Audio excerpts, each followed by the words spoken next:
everyone, and welcome back to season 3. I can't even believe that I'm saying that, of the Getting There podcast. Today I sit down with one of the most inspiring people I've met in a very long time. It's none other than Javeno McLean.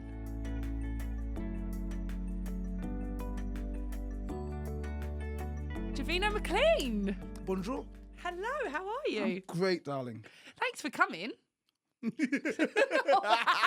was so inappropriate. Yeah, this is great. I don't know really the best way to introduce you because you've got so many facets. Mm-hmm. So, if you don't mind, I'm going to ask you to introduce yourself to any listeners. Brogs. Well, I'm a guy that likes to make people happy through exercise, put a smile on people's faces.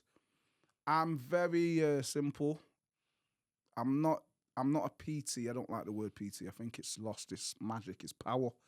I'm just a exercise specialist who likes to try and put my little stamp on the world in my little way. Yeah. You know what I mean? But you specialise, don't you, in people with disabilities or elderly or going through something? Yeah, people that need it, man. The world's this is where, like, I know we were talking before, every time I do these, it's a bit, energy's like this, but at the end of the day, it's a very serious thing what I do, man. These people need it. These people have been treated badly. They've had so many hurdles to jump over.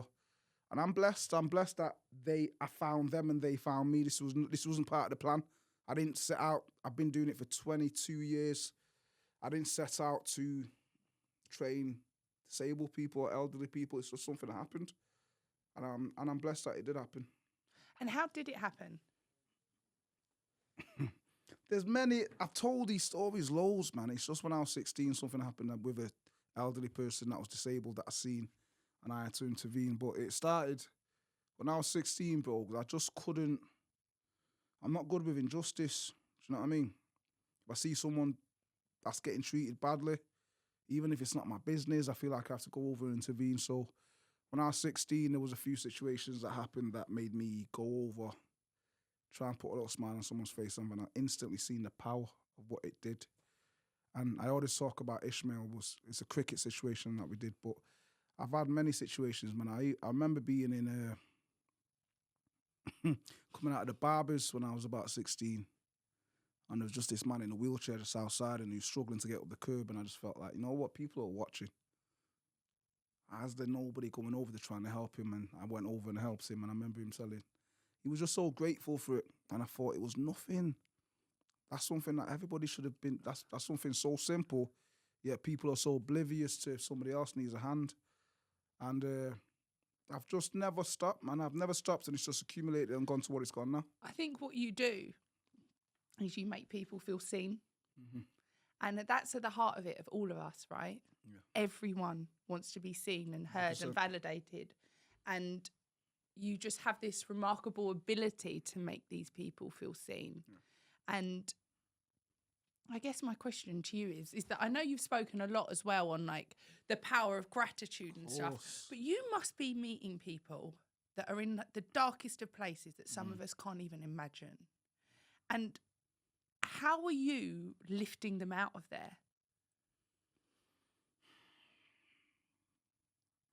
I understand what it's like to be alive. And I know that sounds like a mad thing to say, right? But see, before we started filming, we was in there just all joking and laughing and enjoying life, yeah? Talking about things, we was moving, doing bits, and we was all just having a buzz. That's a gift that not everybody gets to have, B. All jokes aside. Everything that we do, the stairs that we just walked up from, the jokes that we just had, for me drinking my water, that's a gift that every single day I'm reminded. I'm sorry, I get a bit emotional when I chat about it because it just, you know what I mean? That's a gift that not everybody gets, man. Like the simple, you know what it is? It's luxuries, B. So what you class as a luxury is totally different from what somebody else. So for me, I've worked out that every single day we probably do 300 to 400 things that we don't even think about, effortless. To other people, it's a luxury. The ability to stand up, the ability to turn your head, the ability to pick up your phone if you drop it, the ability to give your mum a cuddle, get the ability to give your dad a cuddle, the ability to tuck your little brother or sister in. These are things that we do every single day that other people are looking at and wishing and going, that's a luxury. And even though my energy is nuts, my energy is mad, and it will always be like that. On the other side of the coin, it's somebody that realizes truly how grateful I am. So how dare I not have this energy? It's a disrespect to the world. It's a disrespect to the universe if my energy isn't like that. Because every single day I'm reminded that how grateful I am because there's other people out there that... And we take it for granted until something happens to us. So we fall, even if it's something as simple as that. I remember when I broke my arm, it's like, I'd give anything just to be able to put...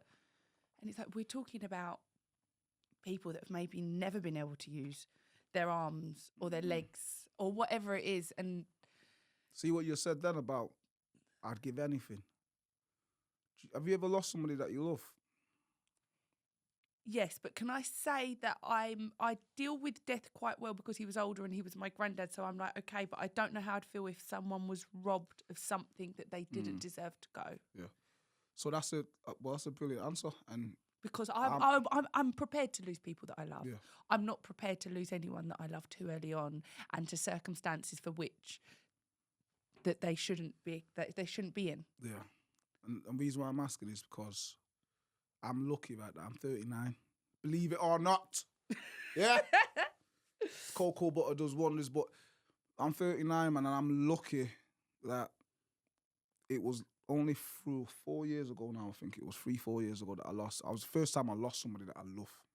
My auntie. Lost her, brought my family in bits, right? And I thought, you know what, I'm lucky because I know there's people at 16, 17 that lose their mum, dad, granny. So I'm lucky that it happened later for me. The first time I've lost somebody, I've lost people in my family, don't get me wrong, but this one was different. Yeah. Ripped out my heart. So now what you said before about you give anything, with the elderly people that I train, the biggest compliment I've ever received is when it's all about memories, man. Like I've got 2 little boys. I remember said you got a little one, I got 2 little boys. And all we want to do is give them memories, magical memories. And when people come to me and say, because of your work, you've given me more time with my mum. You give us more memories with my dad. It means everything. So when I've lost a lot of my elderly ones over the years, obviously just because of life and age and illnesses. And when I see their families after they've passed and they say, do you know what, if it wasn't for you, we could have lost my mum a year or 2 earlier. So thank you for giving me more memories. Because if I already said when my auntie passed away, exactly what you said then. Everybody says I'll do anything just to spend one more minute, I'll do anything to see her face for 10 seconds. So the fact that my work is allowing families to have them extra memories, it means more than money. Well, going back to that, you are the light. I am the light. We all have this light, but yours is burning so brightly that, like, I almost think of it, it's like, imagine you got a candle, you can pass on that light and pass it on and pass it on, and your energy and your light. From the videos that I've seen, I mean, I can't wait to get down there, but it's reminding people that they are the light. We almost wait for these people to come along and they're like these kind of like Buddhist, soft-talking, enlightened people, right? But why can't it be Jamaican Javeno from Manchester? He's the fucking light. Jamaican Javeno from Manchester. You are the light. I am. And we wait for, like, we watch all this shit. Sorry, Dad, you're probably going to listen to this again. I'm trying not to swear. We watch all this stuff online. It's like, you know, we watch all these like Buddhist monks. It's like, we are the light. You know, we can't hold on to hatred, blah, blah, blah. And it's like, yo, like, every single one of us is the light. Of course. And we have the ability to bring out the light in other people. And I think what you're doing is having that ripple of effect of longevity, going back, giving back to their family. And it must be such a beautiful thing because this light is rippling online. I mean, I've been listening to some of the stuff that you said where it's like, I'm getting people across the world messaging me saying, yo, I can fucking do this. Because all it takes, and we had someone on last week as well, and she's fostered over like 200 kids, and we were talking about, she's massive, in the fostering world. And I wanted to talk to her about childhood stuff. And I said, you know, what's the common thing if you could go away to any parent? And she went, we all need one person. just one person to believe in us. And like, even when it came to me doing this, I needed one person. Yeah. And it's so silly because even though I knew I was capable, but we almost want to be mirrored in like just showing our light. 110%. I couldn't agree more. Listen, I'm just a big ass cheerleader for happiness. That's all I am. I'm a gatekeeper. Exactly what you said then.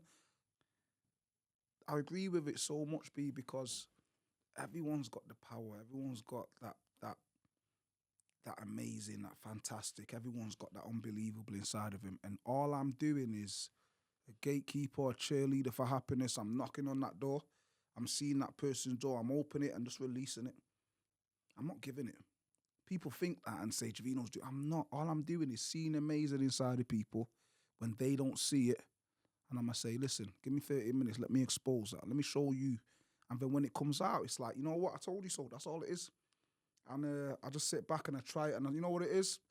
I'm a good, in 2024, the world's not in a nice place. Everyone knows that. But I think one thing I'm very proud of is that I'm a good judge of character and I like to look at people. Because when you really look at people, not look through people, actually look at somebody, you know when someone's struggling, B. You know when someone's pretending. You know when someone's fronting. You know when someone's got a mask on. So when you really look at somebody, you see things that I can't tell you what I'm going to see. But when you see, there's times where I looked at somebody and I've gone, that person's scared. So I need to make sure that she feels like she's not scared. She's safe. Yes. That person's a bit insecure. There's different things. And I think in 2024, all I said to myself was this year, carry on looking at people and carry on looking deeply at people and trying to work out what's going on and helping whichever way I feel. And everyone's individual. It's very individualized. Everyone's different. So I can't say it's not a blueprint for that everyone copies. But I think if you look at somebody, you can see a lot. Yeah, you can see, I think see a lot. When it's just being present. And I think going back to what you're saying is like, you know, I realise what I've got now. And the likelihood is it's not going to be like this forever. I might not have what I have. And in terms of my health or anything forever. And it's like the more we realise that life comes in ebbs and flows, it allows us to be more present. But you're building a massive community. Yeah? Proud of it, man. Yeah. And everyone needs their army.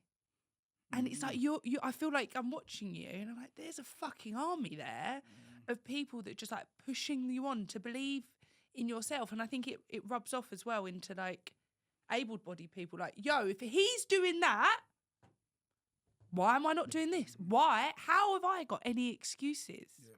It's not about disability. It's not about this. Even though my amazing guys are disabled and whatever, it's not about disability. It's not about black or white. It's not about rich or poor. It's about humans watching other badass humans doing something amazing. And what superheroes. Super people, superheroes, just doing wicked stuff. And it's about, do you know what it is? I always look at it as what do you class as amazing? What do you class as like fantastic? So let's say Usain Bolt. Let's say Michael Jordan doing the game-winning shot of an NBA game, winning the title. Everyone's going, that's amazing. But one of my girls who's had a stroke, for 6 months, she's been trying her best to move around for 2 inches. And then after 6 months, she overcomes and she does it. I'm going to celebrate that like it was Michael Jordan hitting that basket to win the NBA championships, because I think it's up there. I think it's just as magnificent. I think it's just as amazing. 1,000,000%. You see what I'm saying? So when I celebrate, I'm celebrating properly because I know how hard it is for that person, and the magnitude of it is huge. Some of the things that my guys do, I get so gassed and I'm so excited about it because people don't see the full picture of how hard it is. The other day, I got so emotional. One of my girls, Fran, she was doing some boxing. She did the first left hook. Her mobility is so low and so limited. That left hook, you know, she was trying so hard, man. I was so proud of her. So I celebrated that like it was England winning the World Cup final, because to me, it's just as important. It's just as powerful. That's what life is, though. Just trying your hardest. And I think we get so caught up, like what you're saying there, like, well, what is successful? Like, what is this? Like, we get so caught up with like what life's meant to look like. What do you think success is? Success is, for me, it's being, and this is what I wanted to come on to. For me, I spent so long trying to find something that I could attach myself to give my purpose validation, to be, for me to be successful. I'm going to do this company, I'm going to do that company. And then I was going to be a mum. And then that was it. I've cracked it. I'm the most... But like success, I've come to realise success is me being me. Like I used to be so scared, Javeno, just to really be me, to be like, to be the light, to say the things I wanted to say, because I'd be so scared of being judged. And the more I've come to just like being myself, I promise you it's been my life's biggest purpose. And by me being myself, I give, oh my God, I feel like I'm going to cry. I give everyone else the chance just to be them. Like you've got nothing in this world if you aren't you. Like, I don't want to die and be like, oh, I didn't do that because someone said I shouldn't have done that, or I wasn't good enough. Like, my life and my success will be measured on me following the things that I get told to say. Sorry, I wasn't expecting this one. And just being me, because I can't be anyone else. Yeah, and when I started this, sorry, my sister, I'm going to out you. And I'm sure she meant it in a nice way. She was like, but there's 3 million podcasts, what's going to make yours different? You. Me. And all of this is led by my natural curiosity for the guests I have on here. And I want to show people, like, when people came on here, they were like, oh, you should pigeonhole yourself. You should either just have business guests or this. No, fuck off. I will bring my guests because I'm curious to them. Like I said to you, I can have you in this room and an 18-year-old male sex worker because I want to know where you're going. You're trying to get there, yeah? Where are you going? Where are you headed? What insightful information can you leave behind? And all these small things, opportunities that are coming my way. And I'm going, oh, no, that doesn't sit right. People wanting to come on this show, Javeno, that have got millions and millions of followers and people going to me, you should have them. No, thanks. Because I don't care about that. I care about what sits right with me and the story being the right people that I want to tell. But that I can walk to my son and say, listen, mummy was me, and what's meant for me will find me. Not when I'm sitting there with a mask on pretending to be someone else. You're sick. That's my answer. You're sick. And I think, and I've got this written down on here actually, is that by you being you, like I'm playful like you, I don't want to grow up, Peter Pan. Literally, they see me in the office. I'm hanging on to adult life by a thread, yeah? Javeno, I used to think when you like olives, you're an adult. Yeah.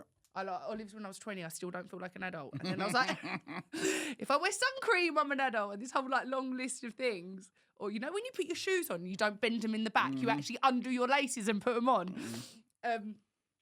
But, sorry, just going back to it, it's just like, to just be me because, and even when it comes out to setting to do this as well, it's like, you end up listening to people. And I'm not saying success doesn't leave clues, but if you get so caught up in following someone else's blueprint, you're going to lose yourself. Of course. 110,000,000%. And that's what I think so remarkable about you, by like you being playful, coming along in your flip-flops, having a laugh. And I think not taking yourself too seriously gives everyone else in there the space and grace to be them. 110%. This is why, we're twinning. So that's what success is to me. Yeah. Being unapologetically. Me, I'm naked. I wear my heart on my sleeve, B. Yeah. Everything that I've done on TV, I'm in my sliders. I'm not scared to be my first podcast with Mo Garda, you see it? No. Would I have on my feet?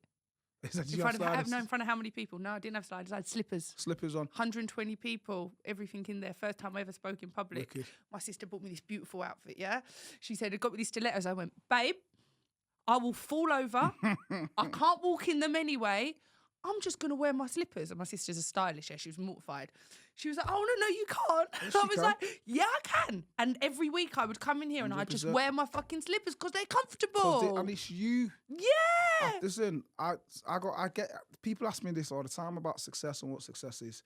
It's not about the followers that I've got. It's not about the deals and things that I've done and the appearances and that. No, success to me is, can I be Javeno 100% of the time, all of the time? And I can't lose if I'm 100% myself. I can't lose. So I'm proud of myself that whatever's going on with me in my career, I'm doing it as me, B. I ain't trying to be nobody else. I ain't trying to look like nobody else, sound like nobody else. I'm me.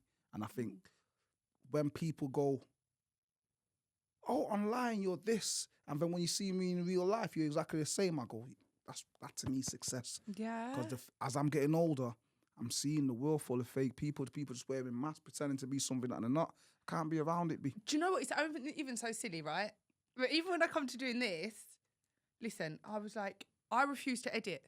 Like all any friends of mine or anyone I know that's influencers, these pictures are edited to fuck. Let me tell you, I was like, how can I edit this?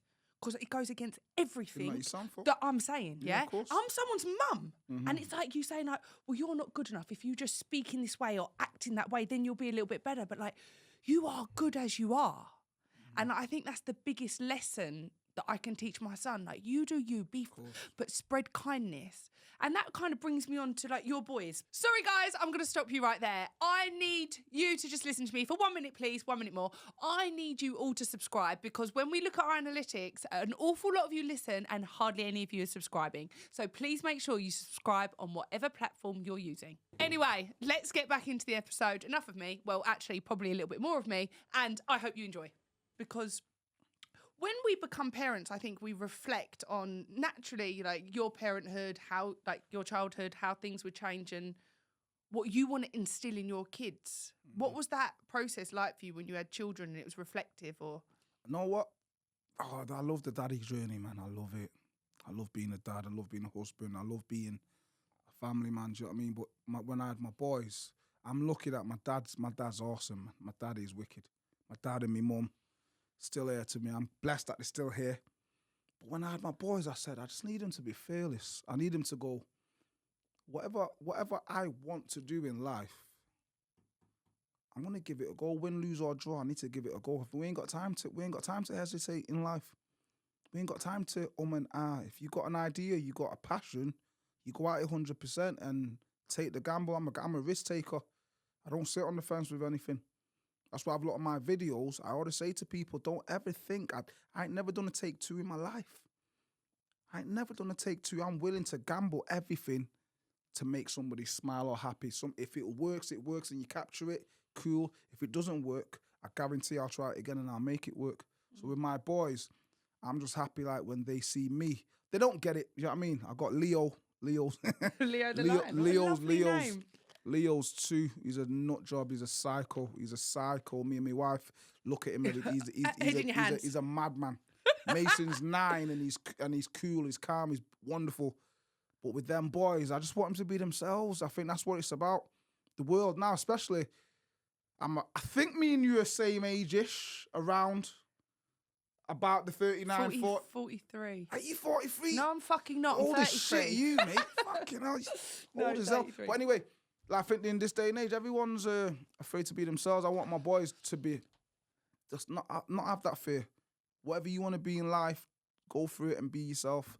And I think that's the most powerful message you can send out. Yeah, and as well, like you touched on the word failure there, but it's as well like, I don't think failure exists. Like, I've done a few things that people might go, oh, that didn't work out, that was a failure. But no, I've done more than you that's sitting here judging me or is not doing nothing. Yeah. Like, the fact that you took movement, the fact that you followed, that's something in you. Like, that to me is a success. Like, of course you've got an idea, Leo, you want to go do this, go do it, because you're doing, by the fact you just doing it, is giving everyone else the green light as well. Like, you just do it. And I think this generation that obviously like we're of the same one, and especially like online as well, I think at the moment, everyone almost feels like everyone's judging them, right? Everyone's a mini celebrity, even if they haven't got half the followers you've got. Like, I can see what someone's had for lunch and what they're doing, and we get so caught up that everyone's judging us. But do you know the most freeing thing I learned last year is that no one is judging you the way you're judging you. Like, we're actually all so busy in our own lives that, do you think anyone actually cares of like whether you fell over or failed on a video or whatever it is? And I think that's the most freeing thing, is that the thing that stops us the most is ourselves. So 100%. And this is with my guys, especially the younger ones who've got disabilities. I'll just try and teach them more than exercise be. Exercise is easy. The magic is in exercise. The magic is in the exercise. I can do that all day.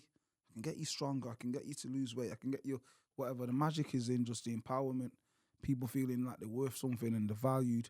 And I always try and teach my guys one of the most important things that's helped me change my life is People are so afraid to fail because it doesn't live up to the standard of perfection. People are so afraid to do things because they've got this quest for perfection. And I think, you know what it's about? When you fully embrace your imperfections, you turn into a monster as regards to your fearless be. The world is so easy now for me because I've learned to embrace my imperfections. I don't care what people think. If I've got one skinny leg because I've had knee surgery, Achilles surgery, don't care. Back in the day, the hairline used to be down here somewhere. I don't care. It's me. It's what it's. And when you fully accept who you are, and what you're supposed to be, your confidence and your self-belief goes to a scary level where you just approach every single day. Boom. Boom. You see what I'm saying? And you go through it. You don't go around it. You go through it. And now my guys in the wheelchairs, when sometimes any of my guys, not even just the wheelchair users, the guys that are disabled, when they say to things like, you know what? I used to be intimidated to go to the Tesco's or to the Sainsbury's or Asda. I used to not feel comfortable going to the cinema. One of them said to me the other day, they used to feel uncomfortable going into the local post office because it was just an awkward environment and it felt like it's a tight alley, like it's a bit tight in there and it felt like this. I said, you know what? I'm going to go in now. Why shouldn't I go? I've got enough right to be in there as everybody else. And that to me is, you know what? That's a fearless mentality. Yeah. That they will never ever lose. Because I am me. Of course. And people are going to accept that whether they like it or not. Because you're reinforcing that into people. And like what you just said with the training, like the physical elements, you can get there, but it's that level of connectedness and being seen. And I think it's like we almost all, listen, I felt like it, like, oh, we're not enough. And like, especially probably something, I'm not enough. I can't do that. Like, you're enough exactly as you are, and you are now. And I think just having that ripple effect on people, you must be seeing so many remarkable results just from what you're doing to their brain, not what you're doing getting them from there to there, but what you're doing here. It's amazing, man. It's humbling. Like, I never thought me being myself would influence the world as it is be. I've never in a million years thought that. Even this morning, I got a message from somebody in Switzerland, and me and my wife are going to Switzerland in a couple of months, saying that she watches my work every day, and she now feels like she's let herself down. She's disabled, but she's quite able, and she said she's now joined the gym. She's now downloaded everything that I've ever recorded, so that when she's in the gym, she uses me as motivation. I've never met this lady, but I felt so honoured that she's even said that to me. And I think, you know what? The world needs a bit of happiness right now. Whether it's somebody, whether it's a person, and I think I'm glad that I'm just injecting a little bit of joy. We need a shift.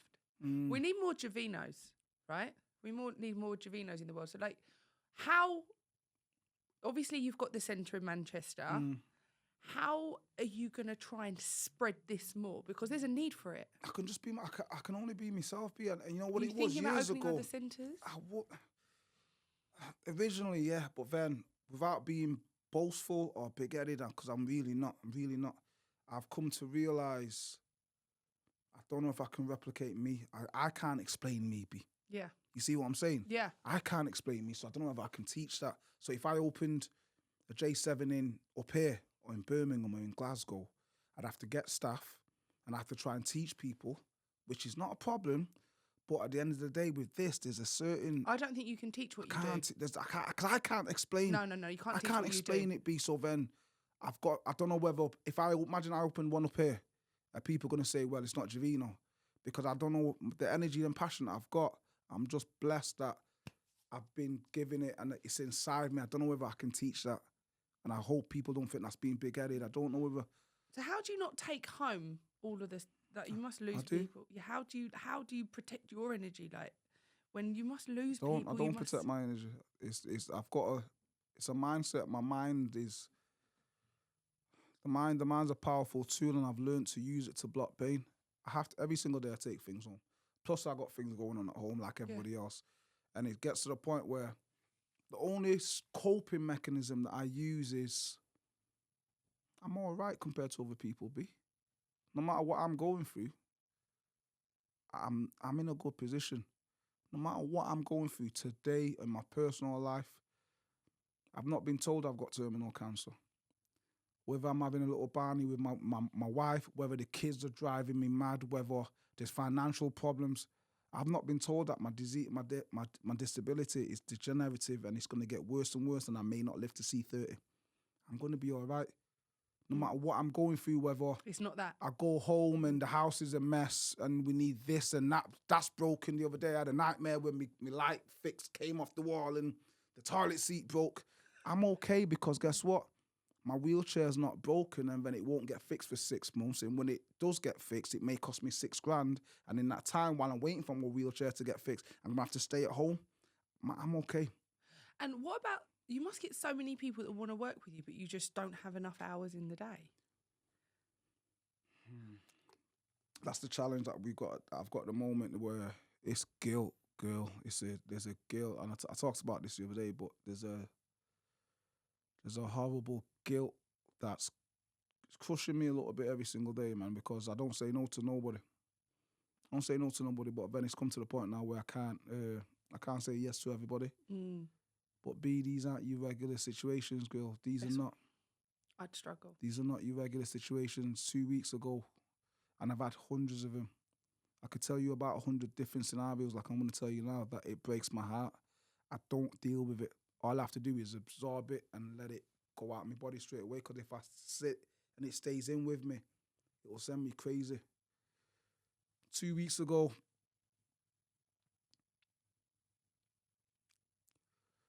a person that I was speaking to, they ain't got long left to live. Not by choice, through an illness. They're at peace with it. They're at peace with it. They're strong. They're ready. And I know that sounds mad to say, but they're ready. Older person, saying that, not too far from my age, 51. Yeah, I'm 39, so it's not that far. No. But they've got an illness, and they just sent me loads of pictures of my videos saying I'm a Troy. The videos brought to them, and until their day comes, until whatever happens, they just want me to know that my videos brought them some of the happiest times in recent years for that person. And there's no response for that. No.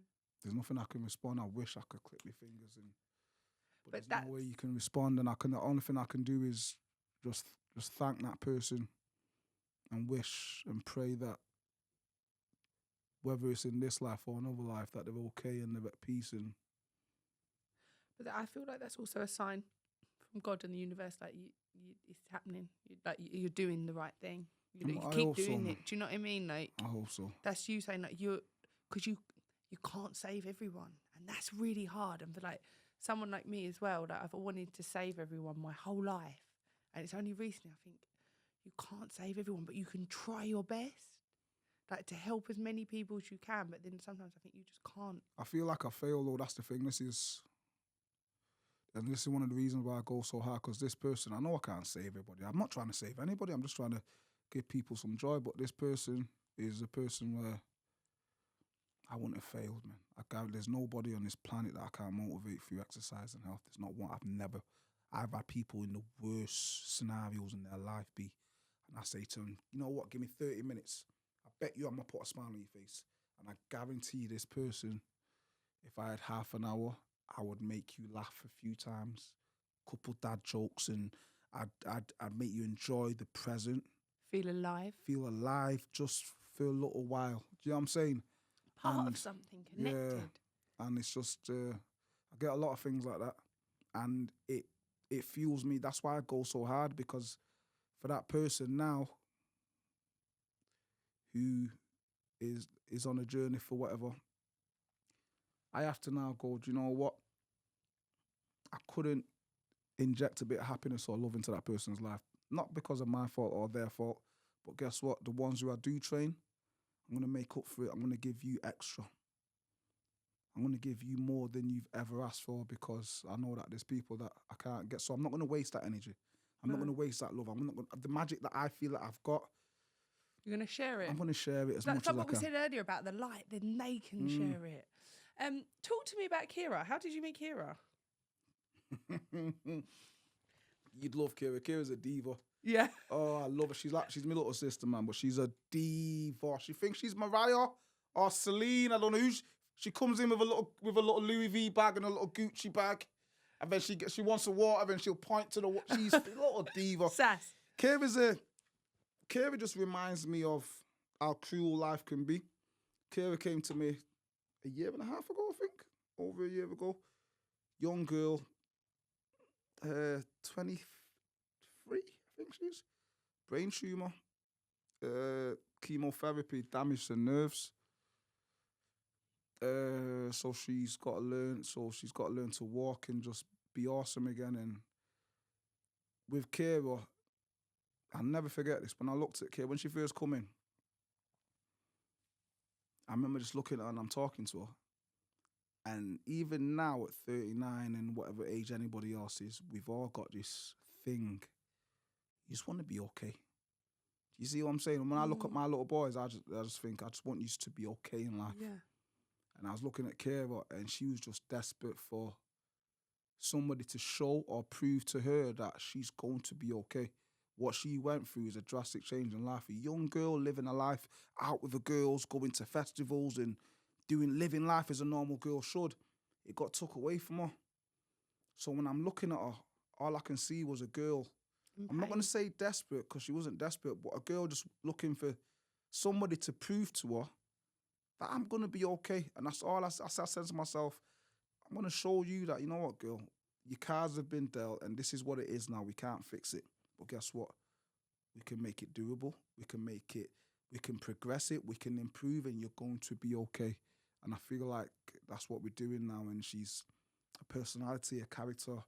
She's a dream to work with, man. She's wonderful. And she's just, she's very humbling. She doesn't moan about anything. She doesn't ask for anything.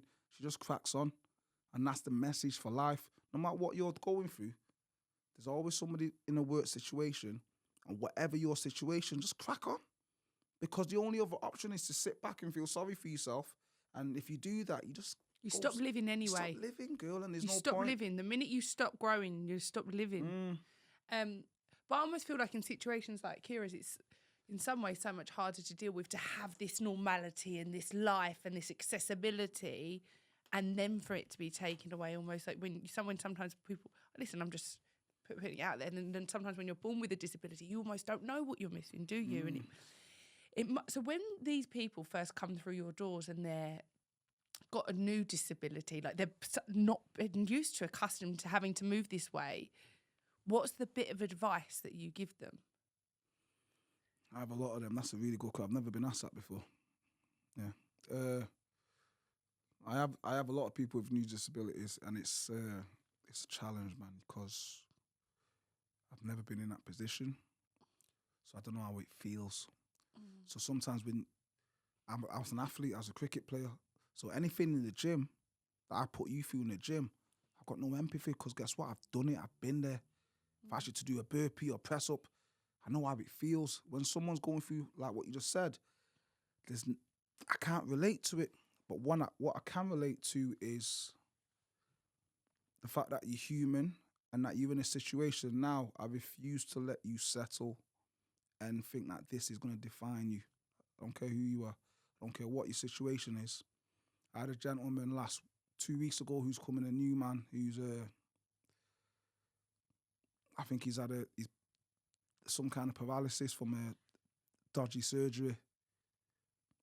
And I remember saying to him, he's heartbroken, man. You can see that he used to be so active, and he showed me pictures. He was a bodybuilder, big lad. And he's just, as I used to be like this, and now this is going on, he struggles to talk. And I said, listen, this is a new chapter of your life. This is a chapter where just redefine yourself. Don't be afraid to redefine yourself. It may look totally different from the old you, but it's still you. And then every single time when he comes in, I just let him know this is just the new you that you're creating. It doesn't mean it's better or any less than the old you. It's just a different version of you. And I said, but just understand that there's people in worse situations. And you know what? After a week or so, after him seeing other people that came into my gym who are in a lot worse situations than him, but yet they don't moan and they don't feel sorry for themselves, you just seen his whole mentality change and say, you know what? This is me now. Let me be the best I can at this new version of me. I think that's one of the most beautiful things I've It heard. makes sense, though, doesn't it? Yeah. Yeah. Because we shed our skin and we grow. Of course. And it just must be so hard. That's what I'm saying, to have like, to be limited when you're used to being so mobile. It must be so hard. But I think what you've just said there about redefining yourself and growing yourself, anyone that's going through this can take from that. Anyone who's, like we go through divorces and we think this is what it's meant to be. I'm meant to look like this. I'm meant to be here. And the world or the universe or God or whatever it is moves you somewhere else. Yeah. Like that advice you've just given there, I think anyone can take that away and work with that. Yeah. I think it's about finding peace as well, bro. Because like I said, my energy is so pure, and I don't ever want anyone to think, because I only ever speak from the heart, man. This is the thing. I don't. You know what my energy is like, but when it comes to this here, I need to let people know these are serious situations in people's lives, and I'll never let anybody exploit my guys. Never, ever. A lot of them TV companies that we've done bits and bobs with, the first thing I let them know, don't play. If you need me to take 2 and take 3 and change the angle, but when it comes to my guys, they're not pieces on a chessboard. They're not gimmicks. They're not anything else. Don't use them. I'm very protective of him. And one thing I've really worked on is just finding peace. And I can't grow as a man if the foundations of me, Javeno, are unhealthy, or my relationship with myself is broken. You see what I'm saying? So with me, I work hard at my relationship with myself. My relationship with myself isn't based on me pretending to be nothing, or I don't hesitate into my relationships. If I meet somebody and I like your energy and vibe, I'm fully in. I'm not beating around the bush and pretending and seeing what you're like and playing a look. I'm fully in. If I like your energy, this is Javeno, take it. But I think this just goes back to what we were saying earlier about just being you. Like you said, like if I'm not me, and I think it can be really difficult, and I can speak on my behalf as well, where sometimes you almost like are so afraid to be yourself. Like you had parents that seen you, that loved you, that nurtured you. Like some of the children some of the children we work with in the charity and things, like you've never been shown a loving, healthy relationship. Like you've never even been shown, like we say to people, and all these fucking self-help books, and this is what I want to stop, go love yourself. Do you know how hard that is for someone who's never even been felt good enough, who's never felt good enough to brush their teeth, take pride in themselves, has never been shown a loving relationship? And now it's like we see, it's so, from them feeling like that they can be themselves is just so far removed, because and I think part of it is like you don't even know who you are. And for anyone that's listening to this and that just wants to start, who wants to work out who they are, where would you tell them to start? Spend time by yourself. If you spend time by yourself and listen to your voice and listen to everything about yourself, you'll work out who you are quickly. And spend time around the right people. You're going to get more hate than love, especially from even friends and family who love you, and for sure they want you to win. They want you to be successful. But guess what? They've got limitations on you. Even friends and close family members, they've got limitations on you. So your belief in yourself is what's going to protect you from all that BS.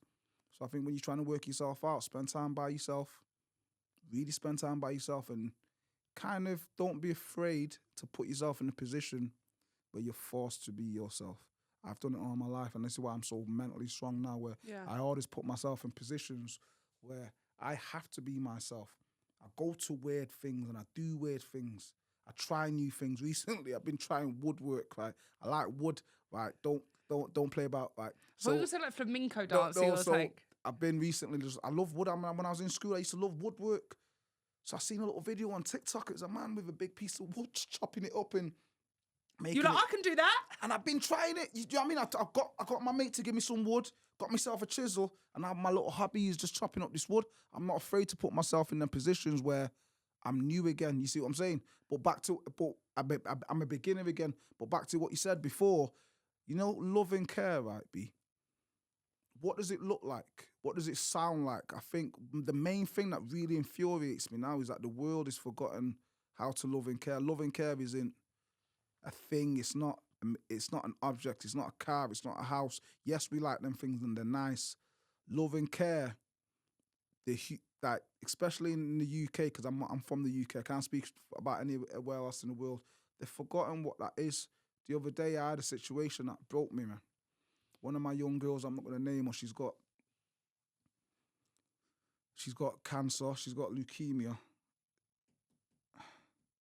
The first time I met her, she's got an energy, this girl, man, that took over the whole gym.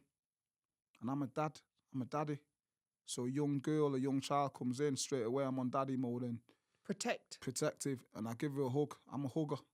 Yeah, I'm too over familiar. People are like, woo. Yeah, I'm a hugger. Let's get involved. So I give her a hug. And I held on, and as I'm coming away from her, she went, don't go away. I don't get many hugs nowadays. And it broke me. And she went, not from mummy and daddy, but from the people in the hospital and the physios and whatnot that she's working with. And I went outside, and I just had to get it together, because I thought, what do you mean, man? What do you mean? What do you mean you don't? You should be getting more hugs than anyone else. But people are so scared. A hug, a bit of physical touch, not in a weird way, in a human way, in a protective, loving, I see you, I hear you, I'm here for you. A hug, you know how powerful a hug is? Or somebody just saying, yo, you okay? And the fact that she said that to me, I went outside and it broke me up. And I think that's the state of the world now. People are scared to give this little girl with leukemia a hug because it breaks the rules. Fuck the rules. Yeah, fuck the rules. I don't play by rules. But it's like, people probably think, so I run around the park and I smile at everyone that I run past. Well, I promise you, people are like, and I got a smile like this morning. I was like, thumbs up, have a good Friday. And I'm like, why don't we say hello to each other anymore? That's a London why thing, though, not B. That's a London thing. Yeah, and like every so often I'll get a runner because we do laps. So on the first lap he'll be like, was that for me? And the second one he'll be like, and then by the time we go to the third one, because I'm like half an athlete myself, do you know what I mean? He's like, yeah, she meant that for me. But honestly, and some people will just look at the floor. Awkward. And I quite enjoy it. It's a bit of a social experiment for me every day. And I'm like, who's going to smile at me back? Some guys in a van were cracking up today, though, because sometimes I reach up and just touch the trees. So touch the branches. But we forget what it's like to be connected. Like, oh, no, like, why shouldn't we hug each other? Like, why shouldn't we say hello to each other? Like, and going back to what you were saying, like, we're not going to get this moment again. There might not be a time where you can hug her a little again. That girl should be hugged out. She should be wringing wet of hugs. But people are scared because of the rules. In a lot of care homes with elderly people, you're not allowed to. See, you know my videos. I don't watch the comments. I don't ever go in the comments. I'm a bit weird like that because I protect my energy, man. I protect my vibe. I protect my energy. Twitter's a bit of a naughty place with bad conversations, and you know what I mean. So I don't ever read comments until somebody tells me, I don't go on. I'm not going through 2,000 comments because all I'm assuming is that I'm praying to God, the work's good, people are getting quality and inspiration from it. That's enough for me. A lot of people have screenshotted things and sent them to me from people in care homes saying, you're not supposed to hold them like that. You're not supposed to do this. I'm not spending £1,000 on apparatus to hold up my guys like the animals, like they're things. I pick them up myself. I want to feel them. And I think people will always comment. You always get one person saying, you're not supposed to do that in the care home. The rule says this. I don't give a shit about the rules. I'm going to break the rule book because guess what? I'm human. I'm never, ever going to hold Josh or Amy or Fran or Kira like they're a piece of meat, like they're an animal within a... Have you seen the machines that you can get, the hoist that hoist them up? No. I'm strong enough. I'm big enough. And I'm not in that way, but I can hold you up. I want to feel... That's more human to me. Rather than getting a piece of machinery to pick you up and hoist you up like you're diseased. You see what I'm saying? And that's part of the magic that you're creating there. Yeah. Why 7? Why J7?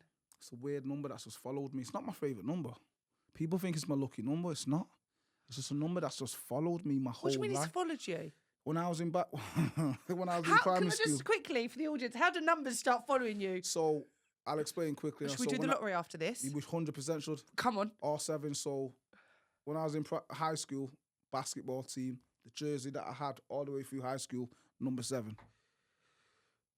Obviously I was a cricket player. I was a professional cricket player. So when I started playing cricket, one of the first numbers I got given by the club, 7. I went to India, got a little deal out in India, went to India for 7 months to play. The number that they gave me, 7. I came back from India, played at another club called Worcester. The number that they gave me, 7. Oh, it really has haunted you. My son, his birthday is January the 7th. My wife, her birthday is December the 7th. You see what I'm saying, B? So you're like J7? So it was just a natural thing where I thought, J's for Javeno. So how does it run? So like, do they, so I know you don't take any money off anyone that comes in with any disability. So how does that fund itself? Do you get help? So I'm a gym. I'm an open community facility. So I've got members that come in as normal community members that can come in and use the gym and use classes and pay, you know what I mean? Yeah. But then the section of anybody disabled or elderly, they don't pay a penny and they never will. Yeah. You see what I'm saying? It must be quite hard though. It's like what we said earlier about like, you can't service everyone. Can't. And it's train a lot of people, girl. We train. There's days where I train 8-9 people a day for free. How important is being playful in that gym? It's a disguise mechanism. Exercise is about disguise. How much can I disguise? Nobody, listen, this is painful. It's painful. You get these weirdos like myself who personally are like, I love a bit of pain in the gym, but the majority of people who exercise, it's painful, it's torture. So it's about disguising that. So you disguise that with banter, with personality. I'm not afraid to show my personality. No matter who you are. It's not, people are afraid to show the personality to certain groups of people. You might be an Essex lad. You might be a lad from London. You might be a Brummie, a Scouser, a Manc, somebody from Ireland or Scotland. You shouldn't be afraid to show your true personality, even if the group changes. You see what I'm saying? But what people have become is putting different masks. They put on different masks and different personas for different groups. Where with me, I'm going to give you my 100% personality. It goes back to what we said earlier, isn't it? It's just like literally about being you. And I 100%. think with that authenticity, you just have the ability to heal. Like, of course. Again, like, you're a healer. And we all have this ability to heal. And we all like, and I think there's parts of the conversation that people can take away from here and put in all aspects of their life. Like, we all have the ability to heal. You haven't just got to go to the J7 Centre. Like, and it's again stripping it back to just being human. Yeah. I think we get so lost in our phones and stuff as well. Do you know what I mean? There's no strategy, man. I think people love to. This is one thing that I've been talking about a lot recently. When people get lost in the phones and people get lost in all these other things, I think, what do you do? I'm going to ask you, Ashley. Somebody asked me the other day, and before I give you my answer. So with this world that we're in now, right? So I'll be honest with you, right? This new celebrity thing to me is a bit mad. So now I don't do it. Just been in the gym in London and everybody was taking pictures and I'm grateful and I'm humble. Thank you. I'll never be fully absorbed in this celebrity thing. I didn't get into it for that. You see what I'm saying? So I do certain things to protect me because I can't give you 100% if I don't give myself 200%. Does that make sense? So when it's Javeno time, I'm very selfish with it. And I do everything to make sure that I'm good. Whether it's music, I train for 2 hours every day. That's my little time to be me. I'm very selfish with that.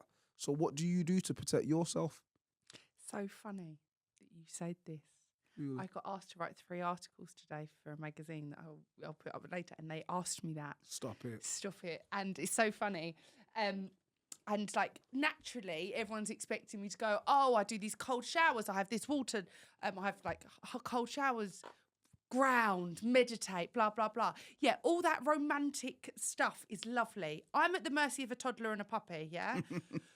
I used to try and meditate, yeah? I've got a really long tailbone as well, in case anyone wants to know. And I would sit there and I'd like watch the pictures. I'm like, how am I meant to do it? All I want to think about, Javeno, is what I'm having for lunch. Like, I'd get so caught up of what it's meant to look like. I forget what it's meant to feel like. So for me, I just need 10 minutes. That's it. I get the puppy out, I get my son out, and I just need 10 minutes. And it doesn't have to be in a journal or anything, just to write down. And one day it might be my to-do list, and one day it might be how I feel. But I have to, because I am so giving to everything in my life, I need 10 minutes for me 100%. and I have to exercise. I'm not fit for human consumption without exercise, but the last 5 days my son's been sick. I can't move. I've got no childcare. I've got no help. So I'm at the mercy of like, how do I make that work? And all I can get is that 10 minutes. And we get this checklist of what we think we need in order to structure our day. And that's what I wrote in the article. I said, all this is lovely, but when the reality and shit hits the fan, you just need that bit, that just 5 minutes of it's exactly what you said, bringing it back to yourself. And then the rest is a bonus, because then what happens is when we've got this checklist and I'm like, well, I haven't run for half an hour, I haven't had a cold bath, I'm fucked off. But all I need is to come back to me. Like this whole conversation, this is what it keeps coming back to. I've got to come back to me, right? What do I need from today? I need to finish these things. I need to write down, and I'm mad with the moons. When the moons change, I'm like wild. I can tell you when there's a moon coming. I had to unfollow the moon woman because she was fucking with my life. So like the whole week I would say to my mate, listen, she'd be like, I feel awful. I'd be like, babe, it's the moon. It's coming in 7 days. So like 7 days up to the moon to like 7 days after, I'd be like, oh, it's wild because of the moon. But anyway, we had to unfollow her. But sometimes you just got to bring it back to you for those 10 minutes. And everything else, like today I got to do a 25-minute run. That's a brilliant, but it's just like just bringing those things back to you and just recalibrating, because I think life is so noisy. It's noisy from the minute you open the phone, let alone I've got 2 dependents in the front room that can't even take themselves to the toilet. Yeah. And I'm just here hanging on by adult life by a thread. Like I've just realised that I've got a red sports bra that's on show. I'm just about made it here without running anyone over. Do you know what I mean? And I just think sometimes you just got to bring it back to you, and it hasn't got to be the whole thing of what I thought is meant to look like. Sometimes you just need those small bits. Yeah, of course. I couldn't agree anymore. That's perfect. And I think that's what everyone should aim to find them 1 or 2 things that they need to protect themselves, because without that, you're so exposed to hate, to negativity, to silly things that crush you as a person, and nothing else will happen. Nothing else is going to grow. If you don't protect yourself and you get damaged, you can't have your business successful. You can't have a successful relationship. You can't do anything successfully if you're damaged as a person. So I think protecting yourself, especially in the last couple of years, I've learned to do it so well. Yeah, like I won't go on social media until the afternoon. Oh, really? I was never on it until I started doing this. And I was really? They go, you don't post. You don't post enough. I'm like, oh, I'm probably boring. Who cares what I'm doing? They're like, no, you don't post. And I'm like, I might do like 1 a week. And I hate living there because we've got 2 worlds right now. I don't live there. This is a thing. So even like, again, this is mad because my social media is nuts. Booming. But I don't engage. That's the way I protect myself. But again, you said that, right? I put out what my message is and people take that or leave it. I don't read the comments. Exactly what you said. I'm putting out my message and people can see the love from it. After that, once you put it out, it's got nothing to do with you. Do you see what I mean? Yeah. Like we have a rule here that I never know how many people are listening. Yeah. Because if I start worrying about, oh, well, this week I had X thousand, next week I had more thousand, I'm trying to find the common denominator. Like, what can I do to make people watch? Exactly. If I worry about what people are going to do to watch, I'm not going to be me. And you got to trust the process. Yeah, 100%. If I make any of my work that I ever do, even when I do talks for big organisations, right? And they always ask me, do you need a PowerPoint? I'm like, nah, mate, I'm all right. I don't need it. I just need me. I just need a mic. And so with me, I trust my process. So all I do, if I make a video and I put it out, all I say to myself is, this is brilliant. This is going to make some people smile. This is going to bring happiness to somebody today. That's all I need. Send. And it does whatever it does. And I think I've never changed, and I'll never change that creative process of my work. I've never changed. Even when I do speeches and talks, I did a big speech last year for JP Morgan. Millionaires was in the room and billionaires and all these rich, bougie people. I rock up just like I am now. And for 60 minutes, I just spoke from the heart and I smashed it. I trust the process. I trust that what I'm doing is good. I trust that I'm a good person. I trust that I'm not trying to blag anybody. I trust that I'm just being real. And I put it out there. And I mean, the rest is history. How can we spread more Javeno magic? Share my shit. Do you know what? If anybody watches my stuff and they like it, just pass it on, man. Because everyone knows somebody elderly. Everybody knows somebody disabled. And even if you're not elderly or disabled, I think everybody just needs a smile every now and then. Something that makes them go, do you know what? That was nice. Because I think that's what the world's lacking at the moment, just nice. Don't have to be amazing, don't have to be drastic. Just people being nice to each other and people reminding each other of how to actually treat each other, whether you're, and again, it's not about race, it's not about disability, it's about just humans being nice to humans. And it gives that gratitude Course it aspect does. to it as well. I have a bit of a problem with gratitude though. I feel that it's become really mainstream, a bit of a throwaway word. Like everyone's like, write down 5 things you're grateful for. Bollocks. That's a tick-boxing exercise, yeah? I hate it. Listen, I hate it. So this is another thing I was asked to comment on. I said, I don't agree in it. Listen, I'll go and write down 5 things you're grateful for. That's a tick-boxing exercise. But if I leave here, yeah, and I message you, Javeno, thank you. That conversation absolutely made my day. I'm so grateful for you. I'm grateful for the things we spoke about, for your time, and went into details, yeah? I have expressed that gratitude. I ain't wrote it down, but I've expressed it in ways and put the energy of that out there, and it's completely different. And it's like, we don't have to write this check lots of things we're grateful for. We can show people and we can tell them. We haven't just got to put it on a piece of paper. And that ripple effect of like you being the light, you being here, us spreading it, is just has so much more magnitude to it. It's mad. Me and you could talk for so long about, because there's so many things that you're saying and I'm saying that just resonate. You know what I've written down on the way up here on the train? I've got this little yellow book that I call my Bible. So all my thoughts and my theories and all these. Should I get mine out the car or what we're doing? It. No. I've got this book, yeah. So I've got all my theories, and even if it's quotes from people that I respect, I put it on. Even if it's my own things, I put it down. On the way up here on the train, there's something that I've written right called gratitude versus real gratitude. So gratitude, when I say gratitude versus real gratitude, but it's what they call them things. Yeah. Attitude. Yeah. Versus real gratitude. So what I meant by that, and I've written it down, was it's become a gimmick to be grateful. Bollocks. Gratitude ain't no gimmick, man. It winds me up because I'm training people and I'm with people every day that this is real. This ain't no gimmick. This is not a joke. So saying, I'm going to write down 3 things that I'm grateful for, but you write them down, but you don't actually mean express it. You don't express it. That's the thing. Yeah, real gratitude that I come across every single day. It moves you in a way that words can't express. It moves you emotionally, physically, psychologically. It moves you where it makes you instantly become a better person. Shifts. So I got asked, yeah, how do you express gratitude to get you out of a bad mood or whatever? Sometimes life can be so shit that it's really hard. And if you're having a shit few hours, to be like, oh yeah, again, I'm grateful for the fact that I've got a roof over my head, the fact that I've got lunch.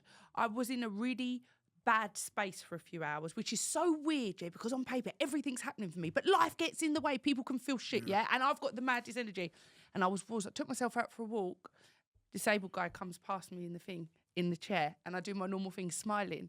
And he was smiling before he saw me. And I was like, I'm grateful for that man's had a lovely day. Yeah. And that changed my whole energy, Javeno, because even though that gratitude wasn't for me, yeah, I was grateful for that man was smiling and have a lovely day in the park, yeah, but I felt it. Yeah. And I felt it for him. So gratitude hasn't got to be like, I'm so grateful. It hasn't got to be the I. It's a we. We. And I think the more we have this community, and it hasn't got to be a tick boxing exercise of what you've got. Yeah. You know, what about what Javeno's got? What about what the people in the gym have got? I'm happy that he's going home to a house and a wife that loves him. I'm happy for you.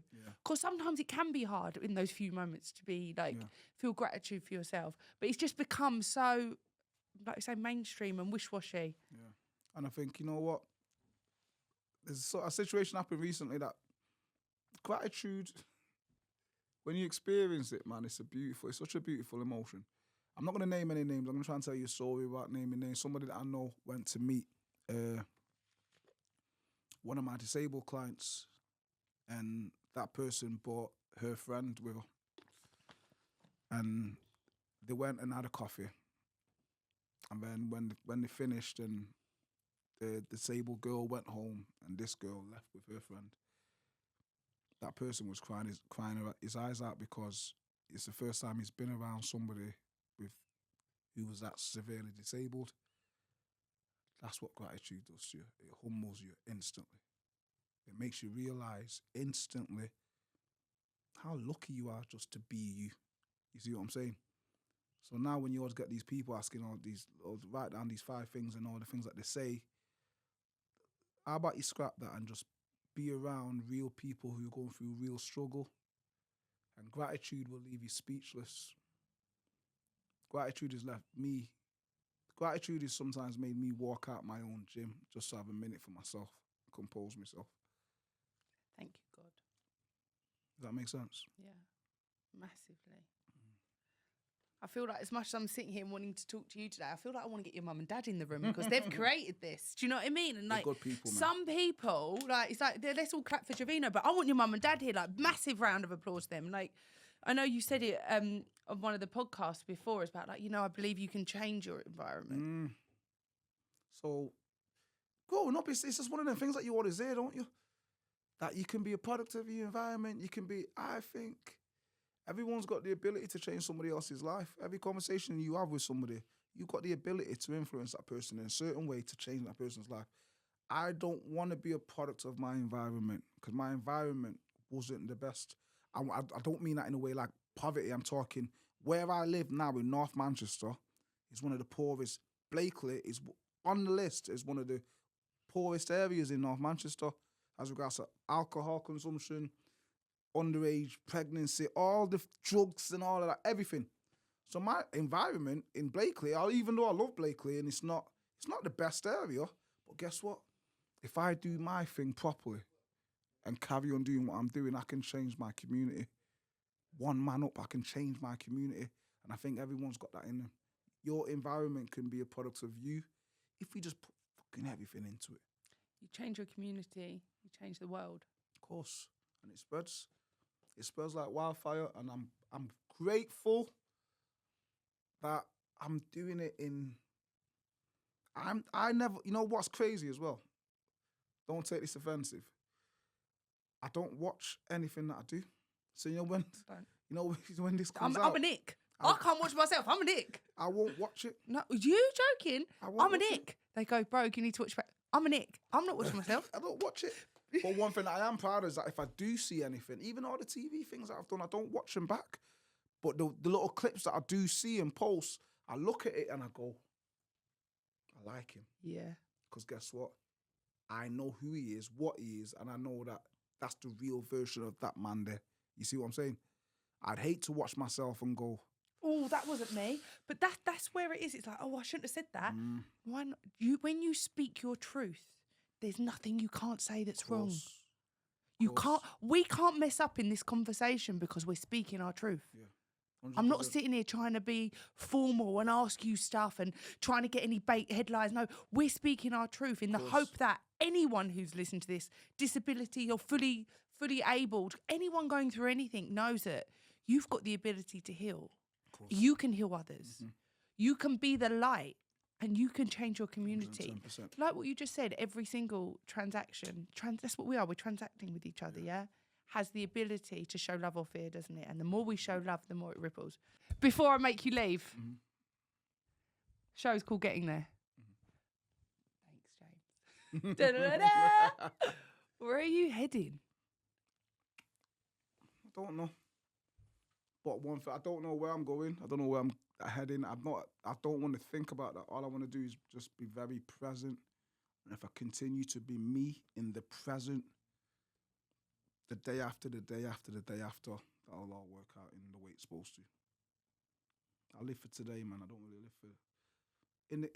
In the future, I know I'll be somewhere magical, and I'm hoping and I'm praying to God that it's just continue doing what I'm doing and trying to touch every corner of the globe and trying to make people smile. But right now, I'm happy just being here. Javeno McLean, it's been a pleasure. It's been more than a pleasure, girl.